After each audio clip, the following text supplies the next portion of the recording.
খাম্বা আছে, কারেন্ট নাই, চুলা আছে, গ্যাস নাই, যানবাহনের লাইন আছে, জ্বালানি নাই।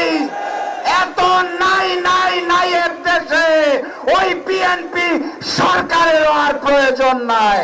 কায়দায়, ফেসিবাদী কায়দায় আমাদের লং মার্চে যেন কোনো বাধা দেওয়া না হয়। আমার চুলায় গ্যাস চাই, আমার মাকে আর কান্নাবেন না। ঘরে ঘরে বিদ্যুৎ চাই, সংসদের ভিতরে আর মিথ্যা বিবৃতি দিবেন না।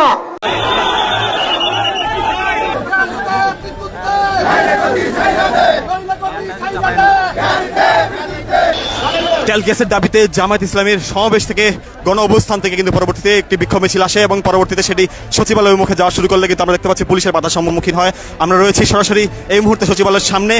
আজকে আমরা হুঁশিয়ারি দিতে এসেছি, গ্যাসের দাম যদি 1 টাকাও বৃদ্ধি করা হয়, 1 টাকাও, আপনি এই সরকার চালাতে পারবেন না।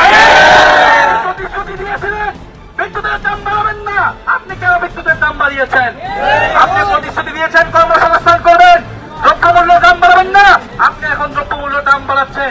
রাজপথে সচিবালয়ে ঘেরাও কর্মসূচিতে লেপ দিতে গিয়ে আমিরে জামাত এক বিরল পরিস্থিতির মুখোমুখি হয়েছেন। ডাক্তার শফিকুর রহমান নানান ঘাত প্রতিঘাত অতিক্রম করে, জুলুম নির্যাতন সহ্য করে, বছরের পর বছর জেল খেটে, রিমান্ডের নির্যাতন সহ্য করে তারপরে তিনি আজকে এই পর্যায়ে এসেছেন। বাংলাদেশের প্রত্যেকটি গ্রাম থেকে, পাড়া থেকে, মহল্লা থেকে আমাদের ভাই বোনেরা ঢাকার দিকে রওনা করবে। ঢাকায় মহাসমাবেশ অনুষ্ঠিত হবে ইনশাআল্লাহ। সেই দিন ঢাকাবাসী আপনারা কি সত্যিকারের অতিথির দায়িত্ব পালন করার জন্য প্রস্তুত আছেন? আমি আপনাদেরকে আজকে থেকে সেই প্রস্তুতি নেওয়ার জন্য আহ্বান জানিয়ে রাখলাম। ওনারা যখন হিন্দুবাদী রাজনীতি কইরা বড় গলায় কথা বলতে পারে, আমরা কেন মুসলিমবাদী রাজনীতি কইরা বড় গলায় কথা বলতে পারব না? আমাদেরকে কেন দাবায় রাখতে হবে? কেন রাজাকার ট্যাগ দিতে হবে? কারণ ওই যে আওয়ামী লীগ যেটা শিখাইয়া গেছে ওই পথেই কিন্তু হাঁটতেছে বর্তমান সরকার। হ্যাঁ, আওয়ামী লীগের ডায়লগ গুলাই কিন্তু ওনারা বলতেছে, আওয়ামী লীগের হেলমেটটাই কিন্তু ওনারা। আসসালামু আলাইকুম প্রিয় দর্শক, দেশ এবং প্রবাসী আপনারা যে যেখান থেকে দেখছেন আপনাদের সবাইকে আন্তরিক শুভেচ্ছা।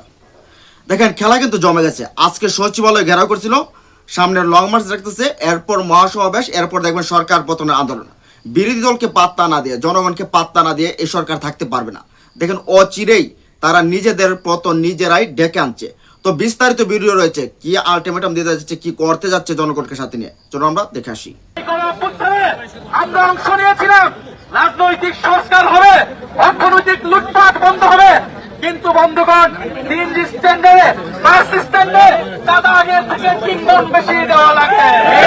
আপনি ব্যবসায়ীদেরকে জিজ্ঞেস করুন, আগের থেকে 2 গুণ বেশি তাদেরকে চাঁদা দিতে হয়। একদিকে ট্যাক্স প্রশাসনের লোকেরা গিয়ে চাঁদা নেয়, একদিকে দলীয় প্রশাসনের লোকেরা গিয়ে চাঁদা নিচ্ছে। এই হচ্ছে দেশের পরিস্থিতি।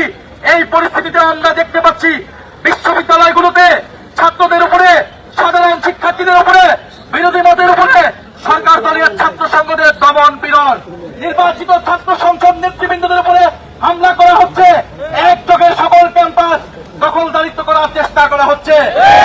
আমরা এই ধরনের আচরণের সাথে পরিচিত এবং এই ধরনের আচরণ আসলে জনগণের পক্ষ থেকে কি করতে হয় সেটার সাথেও আমরা পরিচিত।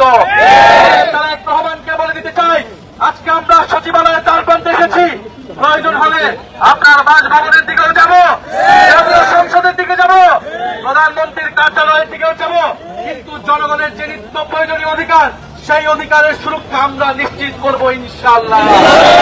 আজকে আমরা হুঁশিয়ারি দিতে এসেছি, গ্যাসের দাম যদি 1 টাকাও বৃদ্ধি করা হয়, 1 টাকাও, আপনি এই সরকার চালাতে পারবেন না।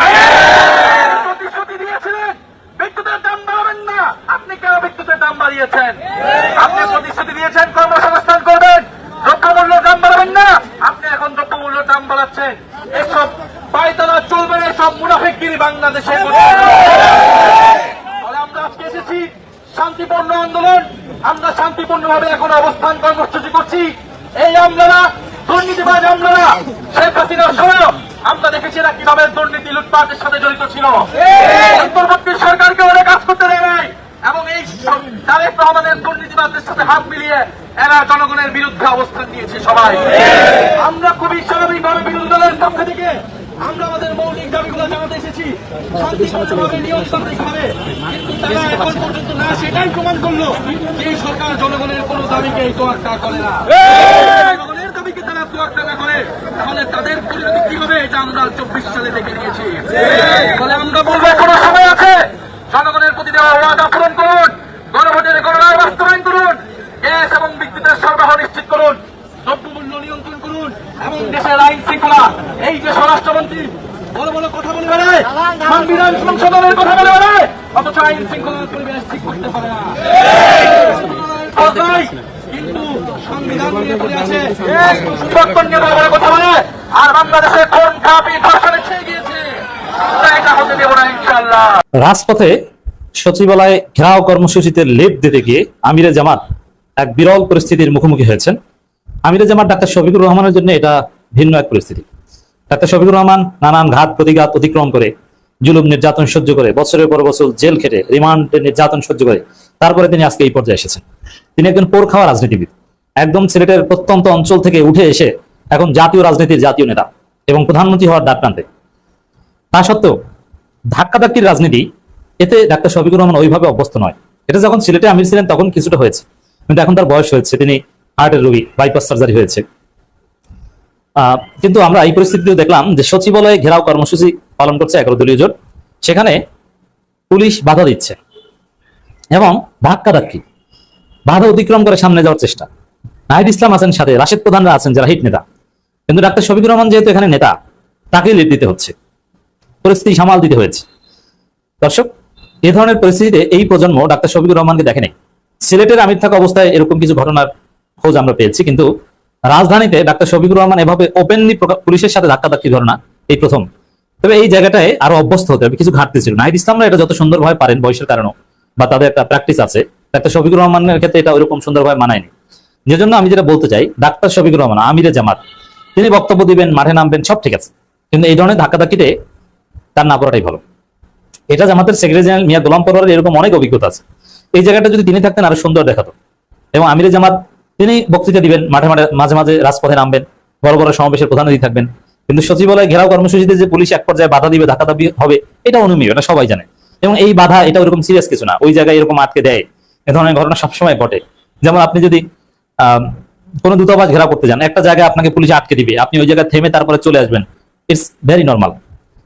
তো এখানে আবার আমির জামাতের পার্সোনাল সিকিউরিটি ফোর্স রয়েছে 4 জন, তারা সাথে ছিলেন, এটাও কিন্তু দৃষ্টিকটু। ওইখানে পুলিশের সাথে ধাক্কাধাক্কি হবে যেটা জানা কথা, সেখানে আমির জামাতের 4 জন পার্সোনাল সিকিউরিটি ফোর্স নিয়ে যাওয়া ঠিক হয়েছে কিনা, দ্যাট ইজ কোশ্চেন। এটা ভবিষ্যতে ভাববেন। আমার কাছে ওভারঅল ডিলিংসটা স্মার্ট মনে হয়নি। আমির জামাতের মধ্যে একটু আনইজি ভাব লক্ষ্য করা গেছে, যেহেতু তিনি এই ধরনের ধাক্কাধাক্কিতে অভ্যস্ত না। নাহিদ ইসলামরা এই কাজটা ভালো পারতেন, কিন্তু ডাক্তার শফিকুর রহমান থাকতে নাহিদ ইসলাম, রাশেদ প্রধান, তারা তো এখানে এরকম ধাক্কাধাক্কিতে যাবেন না। এবং আমির জামাত মাঝে মাঝে হাসছেন না, মাঝে মাঝে রাগ দেখাচ্ছেন না, বিষয়টা কি এটা কিন্তু ক্লিয়ার না। অতএব অ্যাটলিস্ট আমির জামাতের ক্ষেত্রে, যিনি ভবিষ্যৎ প্রধানমন্ত্রী, এবারই হয়তো প্রধানমন্ত্রী হয়ে যেতেন যদি ডিপ স্টেট কারচুপি না করতো, তার ক্ষেত্রে এই বিষয়টা এড়িয়ে চলাটা ভালো। আর একদম অতি জরুরি পরিস্থিতিতে অবশ্যই তিনি নামবেন। শেখ হাসিনা, খালেদা জি এরাও কিন্তু কিছু কিছু ক্ষেত্রে এই ধরনের বাধার মুখে পড়তেন। তো তাদের যে স্মার্টনেস, ওইটা ফলো করা উচিত। তো দর্শক, সচিবালয় ঘেরাও কর্মসূচিতে পুলিশের বাধার মুখে 11 দল। তার আগেই বিরাট কর্মসূচি ঘোষণা করেছে জামাত জোট। দর্শক, লং মার্চ সহ মহাসমাবেশের ঘোষণা দিয়েছে। এটার একটা তাৎপর্য আছে যে জনগণের সমস্যা সমাধানে বিরোধী দল হিসেবে জামাত কার্যকর ভূমিকা পালন করছে। জামাত বিএনপির সাথে কোনো কম্প্রোমাইজে নাই এবং কোনো ছাড় দিচ্ছে না। জামাত ব্লাঙ্ক চেক দিচ্ছে না যে বিএনপি ইচ্ছা মতো দেশ পরিচালনা করবে, বিরোধী দল বা কি আছে না নাই এটা নিয়ে কোনো ভাবনা নাই, বিষয়টা এরকম না। জামাতের চ্যালেঞ্জের মুখে বিএনপি সরকারকে পড়তে হবে এবং সুন্দরভাবে শান্তিতে দেশ চালাতে হলে জামাতের সমালোচনা আমলে নিয়ে বিএনপিকে চলতে হবে। এই বড় বড় কর্মসূচি সেই বার্তা দেয়। এবং রাজনীতি যে জমে উঠছে, আওয়ামী লীগকে ছাড়াই যে রাজনীতি উত্তপ্ত হতে পারে, রাজনীতি জমে উঠতে পারে, সরকারি দল বিরোধী দল একটা কার্যকর সম্পর্ক থাকতে পারে, আর দি সেম টাইম কার্যকর বিরোধিতা থাকতে পারে আওয়ামী লীগ বাদেও। এবং আওয়ামী লীগের ভ্যাকেন্সি যে ধীরে ধীরে পূরণ হচ্ছে, তার প্রমাণ রাজপথ উত্তাল করা এই কর্মসূচি দেওয়া। দর্শক, লং মার্চে কিন্তু নর্মালি বাধা দেওয়া হয়। তো এই জন্য আশঙ্কা আছে জামাত জোটের এই লং মার্চে দেশের কোথাও কোথাও বিএনপির লোকজন ডিস্টার্ব করার চেষ্টা করতে পারে। তো দর্শক, 5 September Dhaka Chittagong long march, 19 September Dhaka Rangpur long march, 10 October Dhaka Khulna এবং 24 October Dhaka Sylhet long march. আমরা ভেবেছিলাম বা এরকম কথা ছিল জামাতের মধ্যে যে 28 অক্টোবর ঢাকায় সমাবেশ করবে, কিন্তু না, সমাবেশটা জামাত নভেম্বরে নিয়ে গেছে, অক্টোবরের পর নভেম্বরে নিয়ে গেছে। আবহাওয়া থেকে শুরু করে সব দিক বিবেচনায় ওই টাইমটা আরো বেশি সুইটেবল। এবং মহাসমাবেশ থেকে আরো বড় কর্মসূচি আসবে। আর এই মহাসমাবেশ, বিরোধী দলের মহাসমাবেশ, এটা সরকারের জন্য অনেক ক্ষেত্রে ভয়ের কারণ হয়। কারণ এই মহাসমাবেশের আগে জামাতের যে 10 দফা দাবি, বিশেষ করে জুলাই সনদ, গণভোটের রায় বাস্তবায়ন, এইসব বিষয় যদি সুরাহা না হয়, তাহলে মহাসমাবেশ সরকারের জন্য একটা আতঙ্ক হিসেবে কাজ করবে। দর্শক, জ্বালানি তেল, গ্যাস সংকট, বিদ্যুতের ভুতুরে বিল, আইন শৃঙ্খলা পরিস্থিতির অবনতি এবং নিত্য প্রয়োজনীয় পণ্যের লাগামহীন মূল্যবৃদ্ধির প্রতিবাদে সচিবালয় ঘেরাও কর্মসূচি পালন করতে গিয়ে পুলিশের বাধার মুখে পড়েছে 11 দলীয় ঐক্য। তো এই বাধা ইটস নর্মাল, এই জায়গায় এখানে বাধাতে হবে, ইট ওয়াজ এক্সপেক্টেড।